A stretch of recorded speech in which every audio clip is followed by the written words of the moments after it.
Alhamdulillah, wassalatu wassalam ala rasulillah, wa ala alihi wa sahbihi wa man walah. Amma ba'd, sache, toi qui cherches à satisfaire Allah dans l'ensemble de tes adorations, que les œuvres pieuses ne sont acceptées par Allah que si elles respectent trois conditions. La première de ces conditions est que la personne soit musulmane. Car Allah subhanahu wa ta'ala dit sur les non-musulmans وَقَدِمْنَا إِلَى مَا عَمِلُوا مِنْ عَمَلٍ فَجَعَلْنَاهُ هَبَاءً مَنْثُورًا. Nous avons considéré l'œuvre qu'ils ont accomplie et nous l'avons réduite en poussière éparpillée. Donc toute personne non musulmane qui fait une bonne action dans ce bas monde ne pourra en être récompensée auprès d'Allah subhanahu wa ta'ala. Elle pourra simplement obtenir dans ce bas monde un bienfait parmi les bienfaits d'Allah pour cette bonne action. Car le prophète sallallahu alayhi wa sallam a dit, certes, si un mécréant fait une bonne action, il en sera nourri dans ce bas monde. La deuxième condition est la sincérité, que ton œuvre soit faite exclusivement pour Allah subhanahu wa ta'ala et n'y comporte aucune forme de shirk. La troisième condition est que ton acte soit conforme aux enseignements de notre prophète Mohammed sallallahu alayhi wa sallam. Et la preuve concernant ces trois conditions réside dans le verset suivant. فَمَنْ كَانَ يَرْجُو لِقَاءَ رَبِّهِ. Quiconque donc espère rencontrer son Seigneur. Ceci fait référence à l'islam, car il n'y a que le musulman qui souhaite rencontrer son Seigneur Allah Ta'ala. فَلْيَعْمَلْ عَمَلًا صَالِحًا. Qu'il fasse de bonnes actions. Ceci fait référence à la suivi du prophète sallallahu alayhi wa sallam. Car aucune action ne peut être jugée bonne que si elle est conforme aux enseignements du prophète sallallahu alayhi wa sallam. وَلَا يُشْرِكْ بِعِبَادَةِ رَبِّهِ أَحَدًا. Et qu'il n'associe dans son adoration aucun autre à son Seigneur. Ceci fait référence à la sincérité dans tes œuvres. Donc si une personne fait un acte d'adoration conforme aux agissements du prophète sallallahu alayhi wa sallam, dans ses moindres faits et gestes, mais que cette adoration n'est pas faite pour Allah, alors il verra son œuvre rejetée. Il en est de même pour celui qui fait un acte des plus sincères, sans que celui-ci soit conforme à la sunna du prophète sallallahu alayhi wa sallam, verra également son acte rejeté. Donc avec cela, on se rend compte de la gravité et de la dangerosité de l'innovation en islam. Car il se peut que tu fournisses un grand effort dans une adoration qu'Allah n'acceptera pas de toi, voire même s'il le veut, il te châtiera. Car en islam, les innovations se divisent en deux. Les innovations religieuses et les innovations matérielles. Quant aux innovations matérielles, telles que les téléphones portables, outils multimédia ou certains moyens de transport par exemple, la base pour toutes ces choses-là est la permission, tant qu'elle ne t'entraîne pas à une chose haram. Donc si tu utilises ton téléphone pour effectuer une chose qui est haram, alors l'utilisation de ce téléphone devient haram. Si tu utilises un véhicule pour t'emmener vers un endroit qui est haram, alors l'utilisation de ce véhicule devient haram. Quant aux innovations religieuses, qui consistent à rajouter ou enlever un acte sur une adoration déjà enseignée par notre prophète sallallahu alayhi wa sallam, la base pour ces choses-là, ces retraits ou ces rajouts est l'interdiction. Et dans ce cours, nous allons évoquer et traiter certains sujets en rapport avec l'acte de mariage dans lesquels s'y sont rajoutés des fois certains rajouts, certaines innovations. Le premier de ces sujets est sur la manière dont doit se dérouler le contrat de mariage, l'acte de mariage. Cheikh Sulayman al-Rahili, hafidhahullah ta'ala, a dit « Il est conseillé et méritoire de prononcer ce que l'on appelle la khutbatul haja, l'introduction d'ouverture de prêche, comme celle que l'on entend de l'imam au début du sermon le vendredi.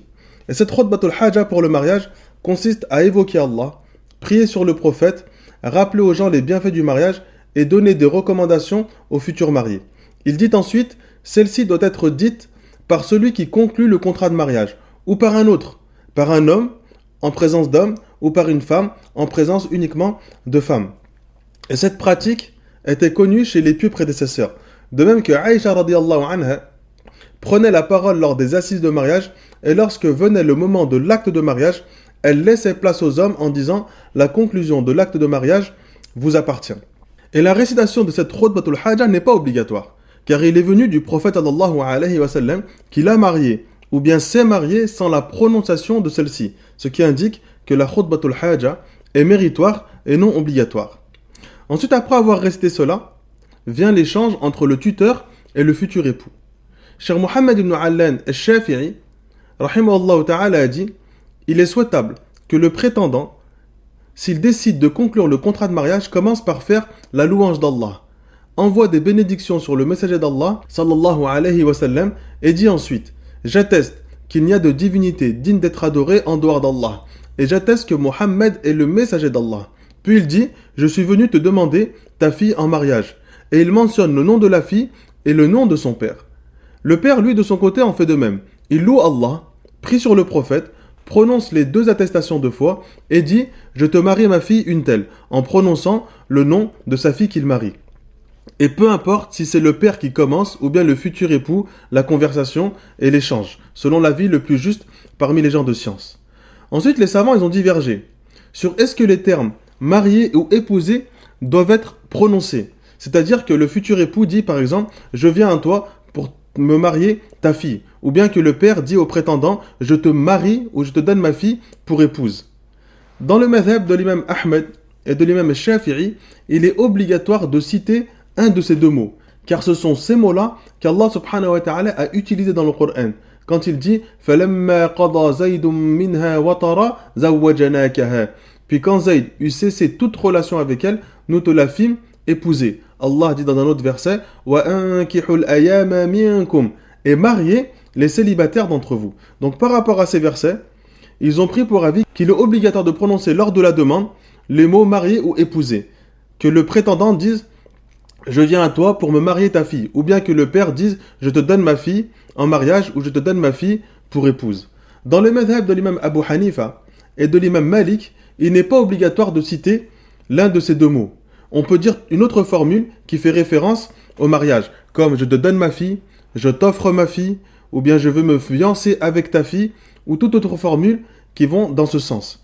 Et cet avis-là est l'avis qui est partagé par Cheikh l'Islam Ibn Taymiyyah, rahimahullah ta'ala, qui dit « Le mariage s'effectue parce que les gens considèrent communément comme ayant le sens de mariage, dans n'importe quelle langue et terme. Le cas est similaire pour tous les autres contrats. Car dans les contrats, ce sont les contenus et le sens qui sont pris en considération et non la forme et la structure. » Cheikh Ibn Baz, rahimahullah ta'ala, dit « Pour sortir de la divergence, il est recommandé de prononcer les mots marié ou épousé plutôt que d'autres. » Et après cet échange entre le père et le futur époux, ou bien le tuteur et le futur époux, le mariage est validé et prononcé auprès d'Allah subhanahu wa ta'ala. Mais malheureusement, les gens ont pris pour habitude de réciter Surat al-Fatiha pour conclure l'acte de mariage, prétextant que celle-ci apporte plus de bénédictions au mariage. Mais ce qu'il faut savoir, c'est que cette pratique n'était pas connue du prophète sallallahu alayhi wa sallam, ni de ceux qui l'ont suivi dans la piété. Donc ce rajout fait donc partie des innovations religieuses, car on est venu rajouter quelque chose à une adoration déjà enseignée par notre prophète Muhammad sallallahu alayhi wa sallam. Ces gens cherchent à satisfaire Allah en rajoutant la récitation de Surat al-Fatiha pour conclure l'acte de mariage. Eh bien nous, les gens de la Sunna, nous nous rapprochons d'Allah en délaissant cette chose-là et en faisant avec exactitude ce avec quoi le prophète sallallahu alayhi wa sallam est venu. Ensuite, ils répliquent et ils disent il n'y a pas de mal à cela que l'on récite Surat al-Fatiha, car c'est juste des versets du Coran que l'on rajoute. Ce qu'il faut savoir, c'est que la plupart des innovations, ce sont à la base des adorations qui ont été mises à des endroits ou à des lieux qui ne leur sont pas appropriés. Si quelqu'un, par exemple, venait à prier la prière du Dhuhr avec 5 unités de prière, alors que celle-ci en contient 4, il serait réprimandé par l'ensemble des musulmans de la communauté. Et s'il dit ensuite, mais il n'y a pas de mal à cela, je fais plus d'invocations, plus d'inclinaisons, plus de prosternations, plus de lecture du Coran, alors il n'y a pas de mal à ce que je rajoute cet acte-là à ma prière. Alors les musulmans vont répliquer, tu ne peux pas faire cela, car le prophète sallallahu alayhi wa sallam nous a enseigné que la prière du Dhuhr contient 4 unités de prière. Et bien pour le mariage, c'est la même chose. L'acte de mariage, c'est une adoration. Tu ne peux pas y rajouter des éléments que le prophète sallallahu alayhi wa sallam n'a pas rajoutés.